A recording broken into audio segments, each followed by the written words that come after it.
Jambo lingine muhimu, tunafahamu kwamba kanisa lina haki na wajibu wa kimaadili wa kuukemea ulimwengu pale ambapo haki inakiukwa, maadili yanaporomoka na utu wa mwanadamu unapodhalilishwa. Kanisa lina haki ya kukemea na kutoa sauti ya unabii kwa ulimwengu.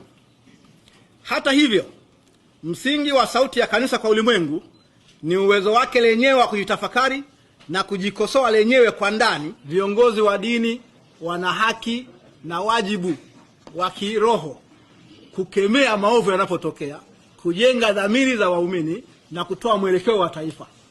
Kwa hiyo walikuwa na haki ya kusema waliosema. Kasoro ni moja tu. Uongeaji wa viongozi wa kidini hauwezi ukawa sawasawa na uongeaji wa mpinzani katika siasa. Lugha wanayotumia viongozi wa dini inapaswa iwe ni lugha ya kidini, lugha ya kichungaji, lugha ya kimaadili. Kwa hiyo tunawapongeza kwamba waliongea kuhusu ambacho walitaka kuongea, lakini tunawakosoa kwamba walitumia lugha ambayo sio ya kichungaji. Na frequency ya matamko vile vile. Kiongozi wa dini anapozungumza mara moja, unawaruhusu watu wafanye tafakari ya ulichosema. Sio sawa sawa kwa maoni yangu kiongozi wa dini kutoa tamko leo, akatoa tamko kesho, akatoa tamko kesho kutwa.